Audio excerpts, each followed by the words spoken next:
Good afternoon my dear student. आप सब लोग सोच रहे होंगे कि वीडियो क्यों नहीं आ पा रहा है पीएस एकेडमी ऑनलाइन प्लेटफॉर्म पर। तो उसका रीज़न था कि जो यूपी पीसीएस में एग्ज़ाम प्री होने वाला था 17 मार्च को, उसकी वजह से थोड़ी पढ़ाई और इधर बीच यूपी बोर्ड परीक्षा में ड्यूटी के कारण टाइम नहीं मिल पा रहा था। तो यूपी बोर्ड परीक्षा भी समाप्त हो गई है और जो यूपी पीसीएस है वो भी पोस्टपोन हो गया है। अब मैं चाहूँगा कि कंटिन्यू आपको वीडियो प्रोवाइड हो सके। तो हम लोगों का जो क्रम चल रहा था कि हिंदी का हम लोगों को 10,000 क्वेश्चन ऑब्जेक्ट टाइप पूरा कराना है। उसके थ्रू हम लोग वर्णमाला और ब्राह्मचिन्ह के टॉपिक करा चुके हैं। अभी 27 टॉपिक आने बाकी हैं, जिसमें तीसरा टॉपिक है प्रमुख रचनाएं एवं उनके रचनाकार के बारे में। तो आज हम लोग बिना समय गंवाए ये वाला, क्योंकि इसमें पार्ट 1 अपलोड हो चुका है चैनल पर, जो लोग नए हैं वो जाकर देख लें और जो लोग नए हैं वो चैनल को सब्सक्राइब भी कर दें और बेल आइकॉन दबा दें। तो आज हम लोग इसके आगे शुरू करते हैं। क्वेश्चन नंबर हम लोगों का है 31 कि हीरामन सुआ का उल्लेख आता है। हीरामन सुआ है जो उसका उल्लेख आता है। आज का हम लोगों को क्वेश्चन है कि हीरामन सुआ का उल्लेख आता है। इसके 4 ऑप्शन हैं। ए ऑप्शन कबीर ग्रंथावली में, बी ऑप्शन पद्मावत में, सी ऑप्शन सूरसागर में, डी ऑप्शन रामचरितमानस में। तो जो हीरामन सुआ का उल्लेख होता है वो किस में आता है? यूपीएसआई क्वेश्चन 2016 में पूछा गया है। तो जो हीरामन सुआ का उल्लेख होता है वो है पद्मावत। पद्मावत में हीरामन सुआ का उल्लेख आता है। तो पद्मावत इसका ग्रंथ है। जायसी द्वारा रचित पद्मावत में हीरामन सुआ का उल्लेख है, जो कि गुरु का प्रतीक है। किसका प्रतीक है? गुरु का प्रतीक है। इसके अन्य पाठ और प्रतीकार्थ इस प्रकार हैं, जैसे पद्मावती में श्रद्धा व सात्विक वृद्धि, सिंगल, ये सब क्वेश्चन है। अब हम लोगों का नेक्स्ट क्वेश्चन है जायसी ने किस भाषा में रचना की? तो जायसी ने किस भाषा में रचना की? आप लोगों के लिए समय है 30 सेकंड। आप लोग बता सकते हैं। मैंने कई वीडियो में बता दिया है कि आप लोग एक रजिस्टर रख लिया करेंगे, उसमें ऑप्शन आप लोग टिक कर लिया करेंगे, फिर बाद में मिला लिया करेंगे। तो उससे आप लोगों का ये जो हिंदी का 1000 क्वेश्चन का प्रैक्टिस बैच है वो आप लोग देख लेंगे अच्छे से कि कितनी एक्यूरेसी आप लोगों की सही हो रही है। तो इसमें क्वेश्चन है कि जायसी ने किस भाषा में रचना की? हाँ, तो हम लोगों को क्वेश्चन है कि जायसी ने किस भाषा में रचना की। तो इसका एक ऑप्शन और देख लेते हैं। देखो, 2 ऑप्शन है कि जायसी ने किस भाषा में रचना की। एक है आप लोगों का ये ऑप्शन ब्रज भाषा में, दूसरा है अवधी भाषा में,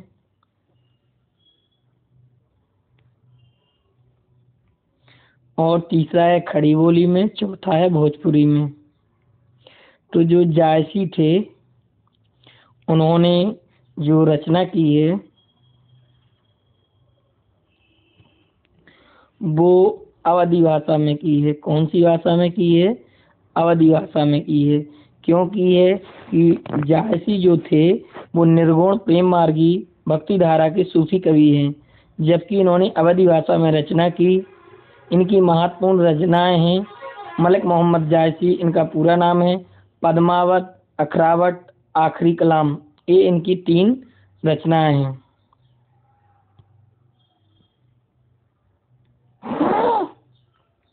अब देखिए फिर से आ गया एक क्वेश्चन नंबर 34 की बात करेंगे कि जायसी किस धारा के कवि थे? जायसी किस धारा के कवि थे? तो प्रेम मार्गी है, कर्म मार्गी है और ज्ञान मार्गी। जिन्होंने भी ए ऑप्शन लगाया हुआ है कि प्रेम मार्गी शाखा के कवि थे, तो उनका ऑप्शन एकदम सही है। जायसी किस धारा के कवि थे? प्रेम मार्गी भक्ति धारा के कवि थे। अब उसी से रिलेटेड क्वेश्चन चलते हैं कि कवि मलिक मोहम्मद जायसी द्वारा रचित पद्मावत की भाषा है, जो उसकी भाषा है, 4 ऑप्शन आप लोगों के सामने गणना पर्यवेक्षक में आए हुए है। ब्रज की भाषा है, अवधी भाषा है, भोजपुरी भाषा है, खड़ी बोली है। जस्ट मैंने अभी कुछ टाइम पहले क्वेश्चन में कराया है कि जो मलिक मोहम्मद जायसी द्वारा रचित पद्मावत की भाषा है वो अवधी भाषा में है। कौन सी भाषा में है? अवधी भाषा में है। अब जायसी द्वारा रचित पद्मावत, देखो क्या है कि एक रचना को कई प्रकार से डिवाइड करके क्वेश्चन पूछा गया है। जायसी द्वारा रचित पद्मावत निम्न में से क्या है? वक्रोक्ति है, समासोक्ति है, अनियुक्ति है, रूपक काव्य है। इसका सही आंसर हो जाएगा समासोक्ति है।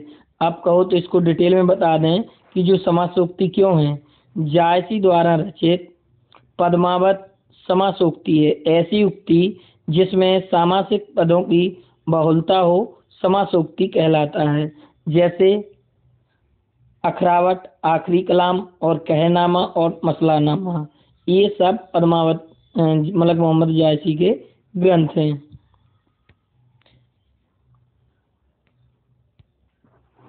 निम्नलिखित में से किस मुसलमान कवि की रचना प्रेम चिंगारी है? क्या है? प्रेम चिंगारी किस मुसलमान कवि की रचना है? शेख नबी, जायसी, नूर मोहम्मद, नजफ अली। अगर आप लोगों ने डी ऑप्शन लगाया है नजफ अली, एकदम राइट आंसर है।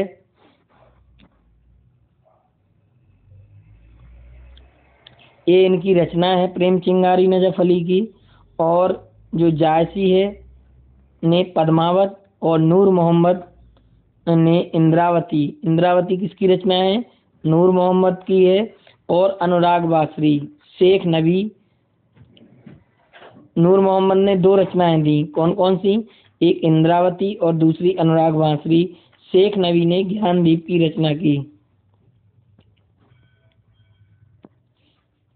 पद्मावत महाकाव्य कौन सी भाषा में लिखा गया है? जो पद्मावत महाकाव्य है वो कौन सी भाषा में लिखा गया है? राजस्थानी, अवधी, खड़ी बोली, ब्रज। देखिए एक क्वेश्चन मलिक मोहम्मद जायसी का पद्मावत, अखरावट, आखिरी कलाम जो उनकी रचनाएं हैं, तो 10 प्रकार से क्वेश्चन पूछा गया अलग अलग विभिन्न एग्जामों में। तो पद्मावत महाकाव्य कौन सी भाषा में लिखा गया है? राजस्थानी में लिखा गया, कि खड़ी बोली में लिखा गया है, कि अवधी में लिखा गया है, कि ब्रज भाषा में लिखा गया है। अब आप लोगों को बताना है कि किस भाषा में इसका निर्माण किया गया है। अगर देखो इसको बताते आ रहे हैं, अवधी भाषा में इनकी रचना हुई है। जिन्होंने अवधी लगाया उनका एकदम सही है राइट आंसर। क्यों सही है? कि मलिक मोहम्मद जायसी कृत पद्मावत अवधी भाषा क्या है? एक महाकाव्य है। पद्मावत एक तो महाकाव्य है, किस भाषा में लिखा गया?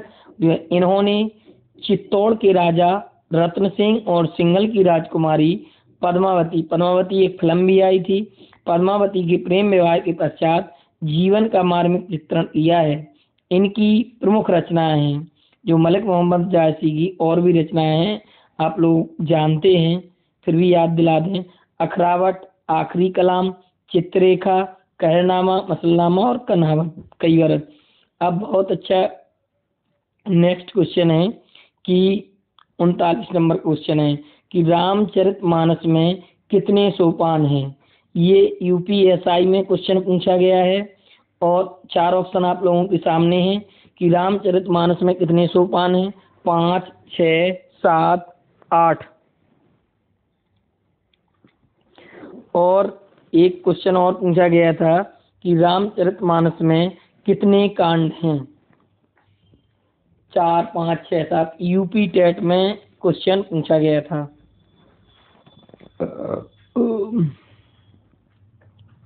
रामचरितमानस में कितने सोपान हैं, या तो यहाँ पे सोपान लिखा आ जाए या यहाँ पे कांड लिखा आ जाए। जैसे तो अगर आप लोगों ने सी ऑप्शन लगाया है, रामचरितमानस में 7 सोपान होते हैं या 7 कांड होते हैं। जैसे सबसे पहले बाल कांड, ये सब किष्किंधा कांड, लंका कांड, अयोध्या कांड, तो इसी प्रकार से 7 कांड होते हैं। तो हम लोगों को सिर्फ इतना याद रखना है कि कितने होते हैं। तो जिन्होंने भी 7 लगाया है उनका ऑप्शन सही है। आप कहो तो आप लोगों को डिटेल में बता दूं। रामचरितमानस में सबसे पहले नंबर पे होता है बालकांड। चलिए, नंबर 2 अयोध्या कांड। चलिए आप लोगों को बता ही देते हैं, अयोध्या कांड।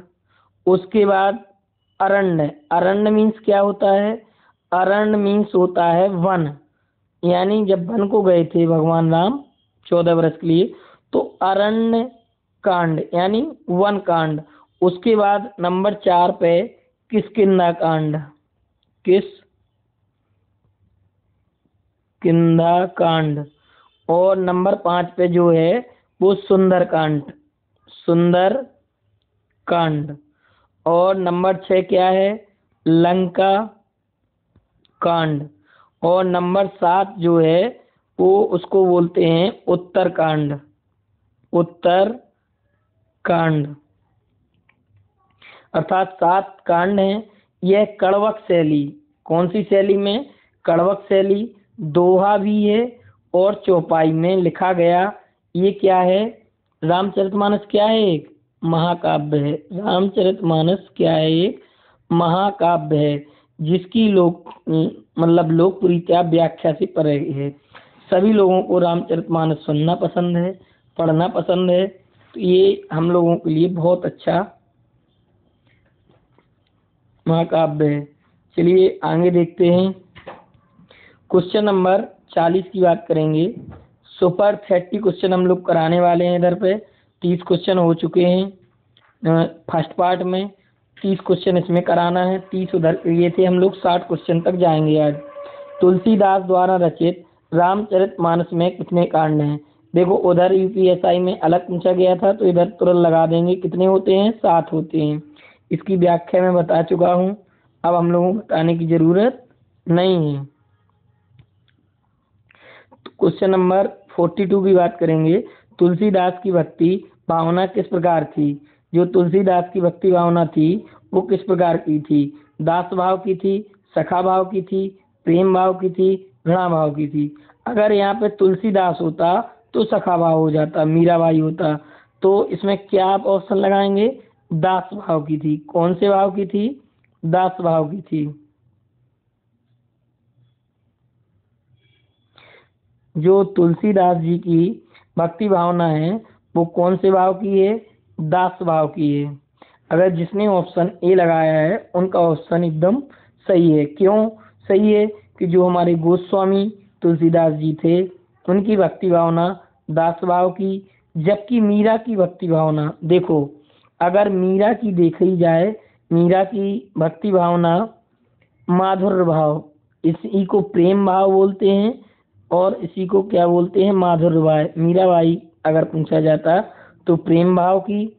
और सूरदास की, अगर सूरदास की भक्ति भावना पूछी जाए तो सखा भाव या साख्य भाव, एक ही है, ये आ जाए क्वेश्चन में। आप लोग सही करके आएंगे। मैं इसलिए डिटेल में पढ़ा रहा हूँ कि क्वेश्चन मिस ना हो, फिर कहेंगे सर जी ने ये तो पढ़ाया नहीं।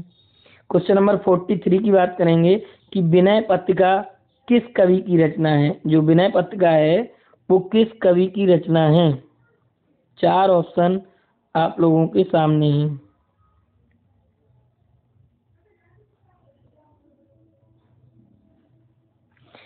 विनय पत्रिका जो है वो तुलसीदास की रचना है। अगर आपने डी ऑप्शन लगाया है तो सही है। क्यों है? विनय पत्रिका की रचना तुलसीदास ने की। किसने की? तुलसीदास ने की। और तुलसीदास जी की और कौन कौन सी रचना है एक बार फिर से याद दिला दूं कि एक तो है रामचरितमानस, रामचरित मानस। दूसरी गीतावली। फेमस रचना की बात हो रही है। नंबर 3 दोहावली।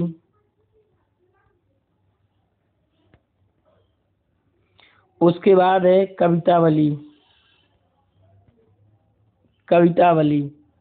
अब अगर सूरदास की बात की जाए तो सूरदास की सूरसागर, साहित्य लहरी और सूरसागर, सूरसारावली और साहित्य लहरी, ये तो रटी गई होंगी।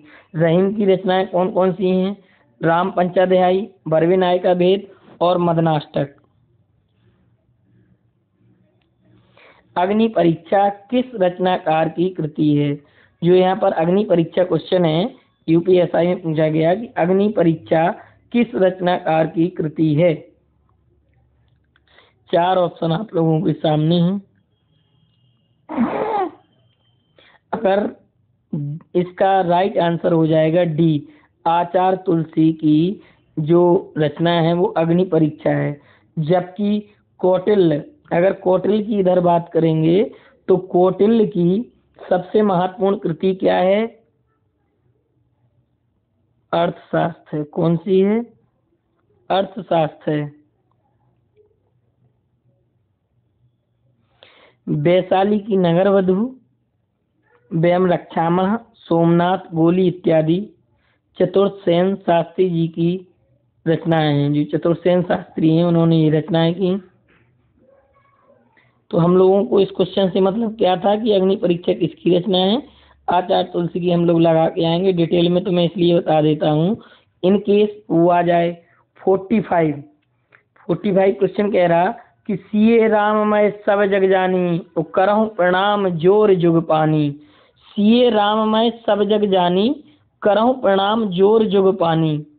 जो क्वेश्चन है कि सिए राम मैं सब जग जानी, करहूँ प्रणाम जोर जुग वानी, जो ये क्वेश्चन है, इसके 4 ऑप्शन हैं कि गीतावली से लिया गया, दोहावली से लिया गया, रामचरितमानस से लिया गया, जानकी मंगल से लिया गया।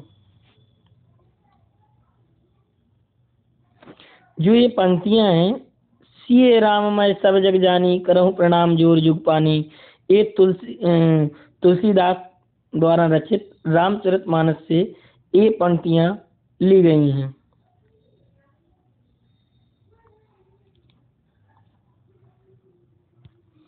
राम काव्य धारा के प्रधान कवि का नाम बताइए। जो राम काव्य धारा के प्रधान कवि हैं उनका नाम बताइए। तो राम काव्य धारा के गोस्वामी तुलसीदास जी हैं। अगर कृष्ण की पूछा जाता तो वहां पे सूरदास जी होते।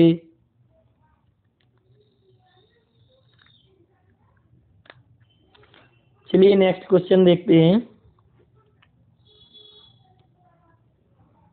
विनय पत्रिका के लेखक कौन है? 4 ऑप्शन है, फटाफट करिए।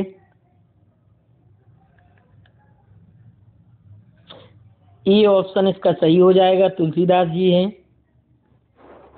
क्योंकि इन्होंने रामचरितमानस की जो कृतियां दोहावली, कवितावली, गीतावली, जानकी मंगल इत्यादि, और गोस्वामी तुलसीदास क्या हैं? भक्ति काल के सगुण धारा राम भक्ति शाखा के कवि हैं। इतना याद रखना है कि राम भक्ति शाखा के सगुण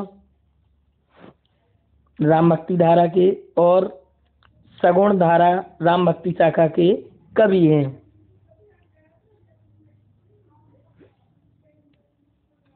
अब विनय पत्रिका की जो भाषा है वो कौन सी भाषा है? विनय पत्रिका की, इधर आप लोग फंस सकते हैं।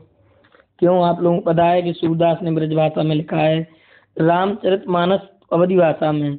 अब इसमें ऑप्शन है ब्रज भाषा, अवधी भाषा, मैथिली भाषा, भोजपुरी और ब्रज। विनय पत्रिका एक जो ग्रंथ है, काव्य है, वो ब्रज भाषा में लिखा गया। कौन सी भाषा में लिखा गया? ब्रज भाषा में लिखा गया, और तुलसीकृत रचना है। अगर आप लोगों ने ये ऑप्शन लगाया तो इसका सही आंसर है। अब तुलसीदास का जन्म कहाँ हुआ था? मथुरा में हुआ था, काशी में हुआ था, कि राजापुर में हुआ था, कि प्रयागराज इलाहाबाद में हुआ था? जल्दी से बताएं। अरे भैया सबको पता है कि तुलसीदास जी का जन्म बांदा के पास, चित्रकूट बांदा के पास कहाँ हुआ था? राजापुर में हुआ था। उत्तर प्रदेश के बांदा जिले में राजापुर नामक स्थान पर हुआ था। इनका लोकप्रिय ग्रंथ है वो रामचरितमानस है। इसमें श्री राम के चरित्र को समाज में सद्गुणों के प्रसार के लिए अनुकरणीय ढंग से चित्रित किया गया है। जैसे चित्रकूट तुलसी बसे, और वहाँ पे वो नहीं है मंदाकिनी के तीर, तुलसी चित्रकूट में जो नदी है मंदाकिनी है, हनुमान धारा है, लोग ये सब घूमे हुए हैं। हिंदी साहित्य में राम काव्य के प्रमुख प्रेरणास्रोत हैं तुलसीदास, राघवानंद, स्वामी रामानंद और नावादास।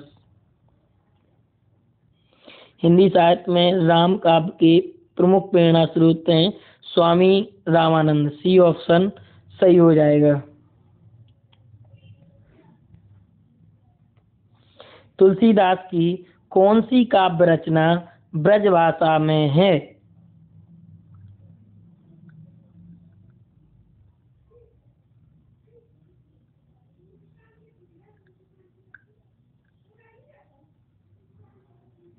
इधर क्वेश्चन गलत है, चकबंदी लेखपाल में पूछा गया था। इसमें क्या है कि कौन सी काव्य रचना ब्रजभाषा में है? सारी रचनाएं ब्रजभाषा में है। कवितावली, विनय पत्रिका, दोहावली, कृष्ण गीतावली, सारी रचनाएं। देखो कृष्ण गीतावली भी तुलसीदास जी कृत रचना है। और आप लोग क्या समझ लेंगे, कंफ्यूजन वाले क्वेश्चन डालेंगे, ये इधर क्वेश्चन बनाएंगे। अगर इसमें वो होता सूरदास, तुरंत सूरदास वाला लगा देते, बट क्या है तुलसीदास। तो सारी रचनाएं जो हैं ब्रजभाषा में है, सारी की सारी रचनाएं ब्रजभाषा में है।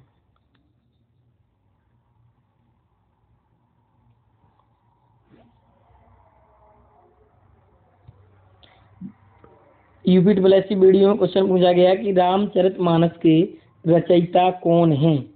4 ऑप्शन है, जल्दी से आप लोग बताइए।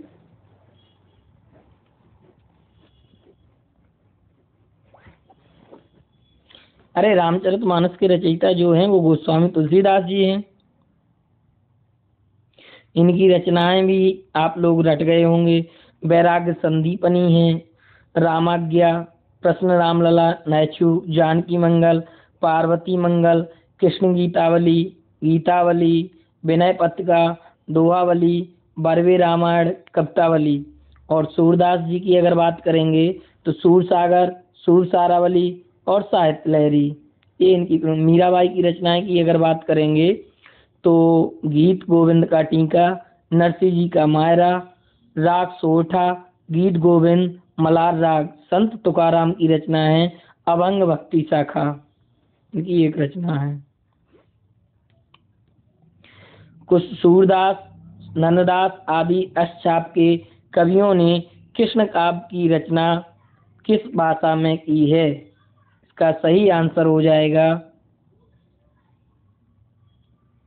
देखो सूरदास की लगभग रचनाएं जो हैं वो ब्रजभाषा में लिखी गई हैं। यूपीपीसीएल असिस्टेंट रिव्यू ऑफिसर यानी एआरओ में 2018 में पूछा गया, यूपीपीसीएल विद्युत विभाग में।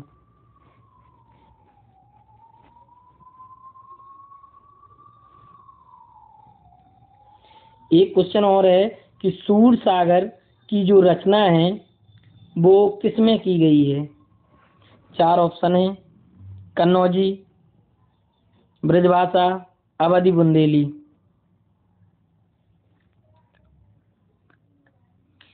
अरे भैया सूर सागर, देखो इधर पे एक कंफ्यूजन है कि उधर जैसे वो दिया है ना कवितावली, वैसे जो ये रचना है, वैसे तो सूरदास जी ने सारी रचनाएं ब्रजभाषा में की, बट यहाँ पे एक फॉल्ट है कि जो सूर सागर है वो अवधि भाषा में रचित हुई है। किस भाषा में? अवधि भाषा में रचित हुई है। बाकी सारी रचनाएं ब्रजभाषा में रचित हुई हैं।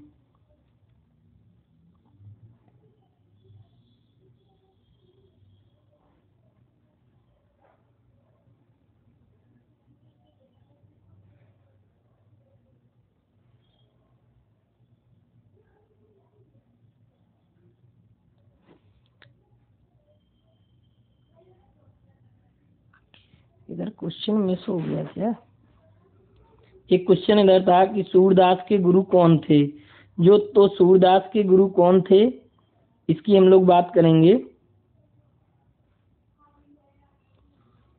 क्वेश्चन इधर फॉल्ट हो रहा है। हाँ, सूर सागर किसकी रचना है। हम लोग यहाँ पे थे 53 क्वेश्चन पे कि सूर सागर किसकी रचना है। ये सूरदास की रचना है।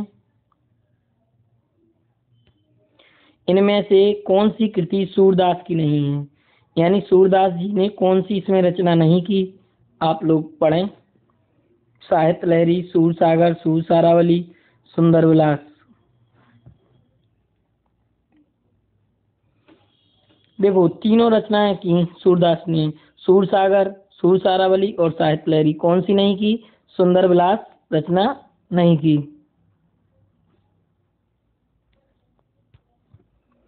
अब सूरदास के गुरु कौन थे। जो सूरदास जी थे जिन्होंने ब्रजभाषा में रचनाएं की, उनके गुरु कौन थे। गुरु पूछा गया। मध्वाचार्य, शंकराचार्य, वल्लभाचार्य और व्यासोचार्य। इसका सी ऑप्शन सही हो जाएगा। वल्लभाचार्य जी के शिष्य थे। कौन थे, सूरदास जी थे। सूरदास हिंदी साहित्य के भक्ति काल के सगुण भक्ति धारा की उपशाखा कृष्ण। सगुण भक्ति में दो शाखाएं थी, एक राम भक्ति शाखा थी और दूसरी जो शाखा थी वो कौन सी थी, कृष्ण भक्ति शाखा या धारा, एक ही बात है, के प्रतिनिधि कवि माने जाते हैं। इनके गुरु वल्लभाचार्य जी थे। कौन थे, वल्लभाचार्य जी थे। वल्लभाचार्य जी के अन्य शिष्यों में कौन कौन से शिष्य थे इनके, वल्लभाचार्य जी के। अब इनके शिष्य देख लीजिए। एक तो कृष्णदास थे, दूसरे परमानंद दास थे, कुंभन दास थे।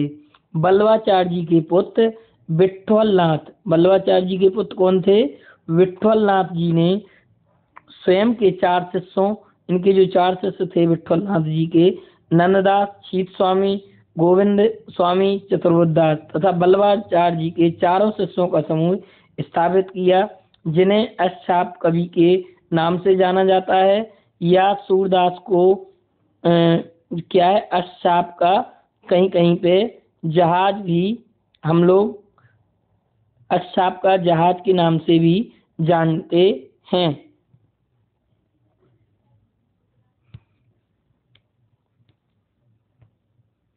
सूर सागर की रचना है। फिर से फॉल्ट आ गया क्या, ये क्वेश्चन का मिस हो रहा।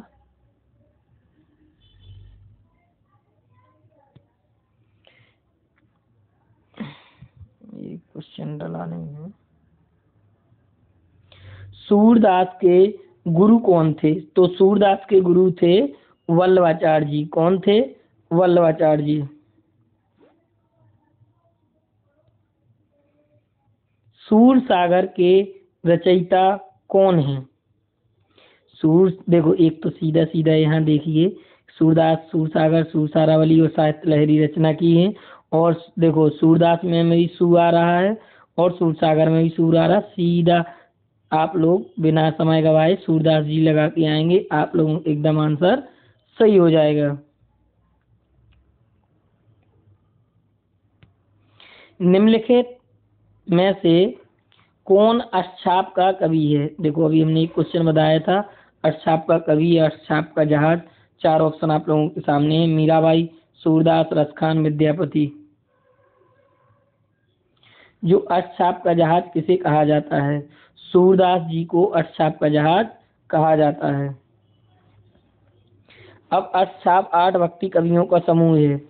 सबसे पहले नंबर चलिए हम लोग देख लेते हैं। सबसे पहले सूरदास ही देख लेते हैं।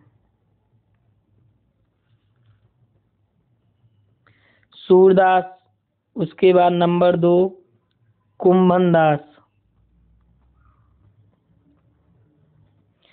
नंबर 3 कृष्णदास,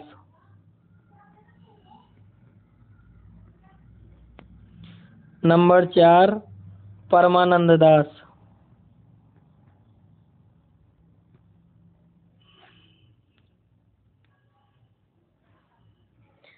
उसके बाद गोविंद स्वामी,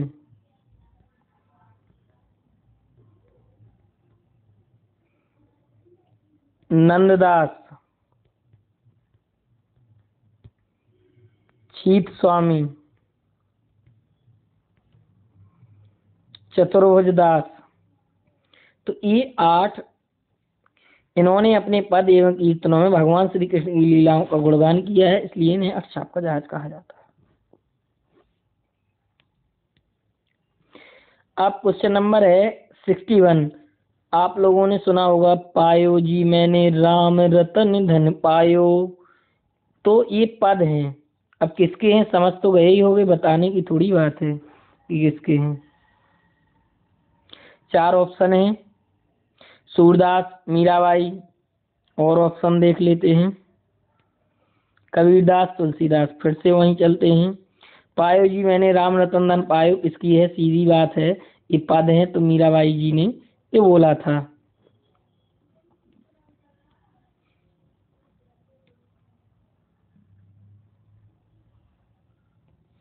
मीरा किसे अपना इष्ट देव या आराध्य मानती हैं?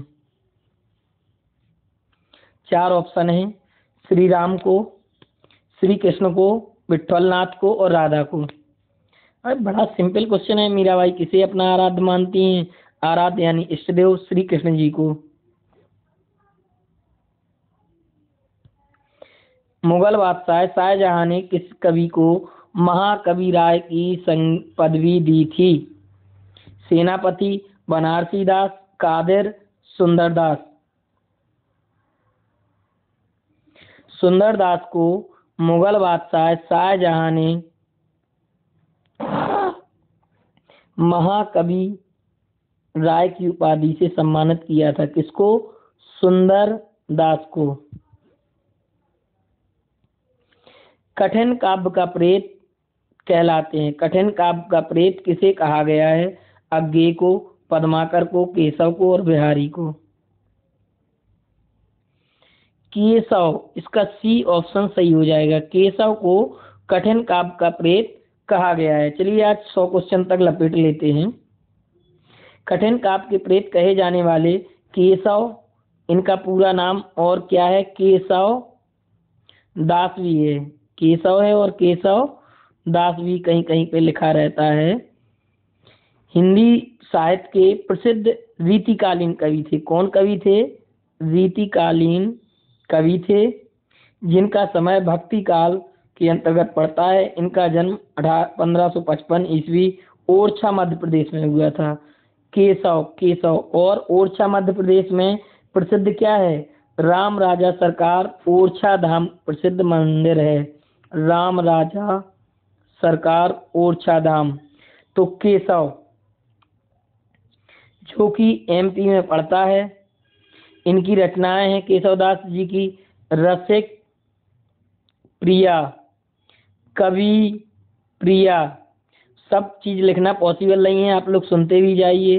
रामचंद्रिका, विज्ञान गीता, जहांगीर, जस चंद्रिका। निम्नलिखित में से रीतिकालीन के कवि हैं।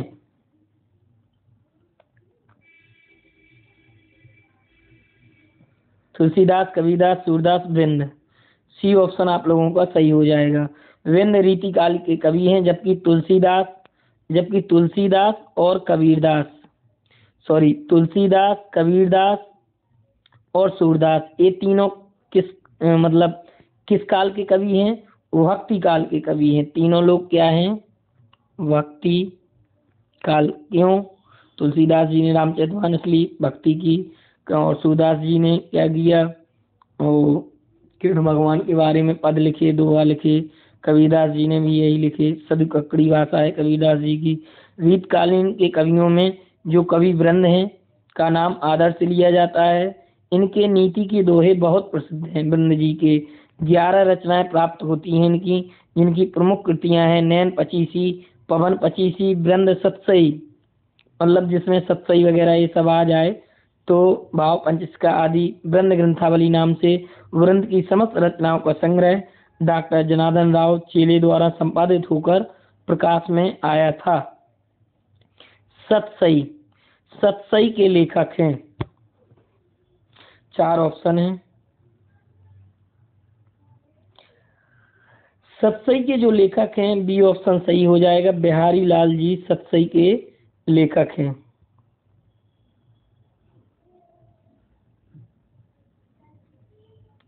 दिए गए विकल्पों में से सतसई के लेखक रीतिकालीन कवि बिहारी लाल जी हैं। बिहारी लाल भी रीतिकालीन कवि हैं। कौन कवि हैं? रीतिकालीन। ये जब हिंदी साहित्य का इतिहास पढ़ाएंगे तब बहुत अच्छे से पढ़ाएंगे। अब एक चीज और है कि जो सतसई है इसमें दोहे कितने हैं? 719 दोहे हैं। कितने दोहे हैं? 719 दोहों का संकलन है।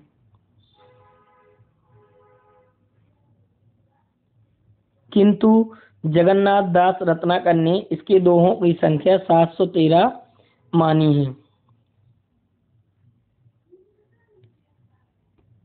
हम लोग यहाँ पे 70 क्वेश्चन पे विराम देंगे क्योंकि वीडियो लंबा हो जाता है। 40 मिनट काफी है। निम्न में रीतिकालीन का कवि है जयशंकर प्रसाद, सूर्यकांत त्रिपाठी निराला, बिहारी की सुमित्रानंदन पंत। जल्दी से लगाइए।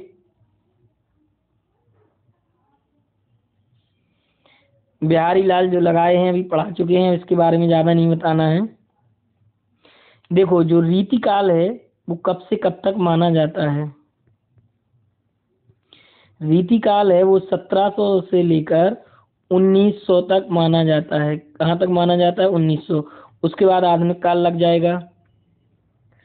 को मिश्र बंधु ने अलंकृत काल, रामचंद्र शुक्ल ने रीतिकाल कहा है, विश्वनाथ प्रसाद ने इसको श्रृंगार काल की उपाधि दी है। इस काल के प्रमुख कवि हैं एक तो बिहारी, दूसरे भूषण, घनानंद। ये देखो, बिहारी भूषण घनानंद प्रसिद्ध हैं। भिखारी लाल, मतीराम चिंतामणि, दलपति राय आदि हैं।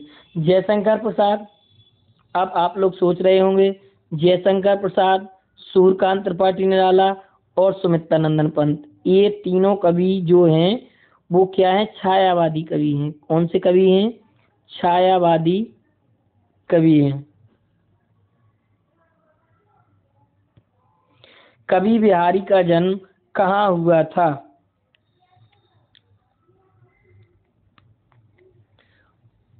फैजाबाद, रीवा, भोपाल, ग्वालियर।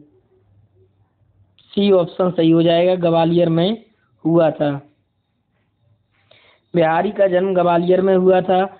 ये जयपुर के राजा जय सिंह के आश्रित कवि थे। इन्होंने सतसई की रचना की।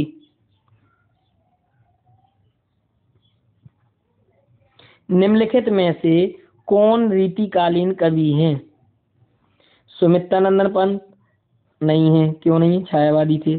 हरिओद नहीं है। दिनकर, भूषण, जो बिहारी भूषण अभी सब बताए थे, डी ऑप्शन आप लोगों का सही हो जाएगा। हिंदी गद्य का सर्वप्रथम युग किसे माना जाता है?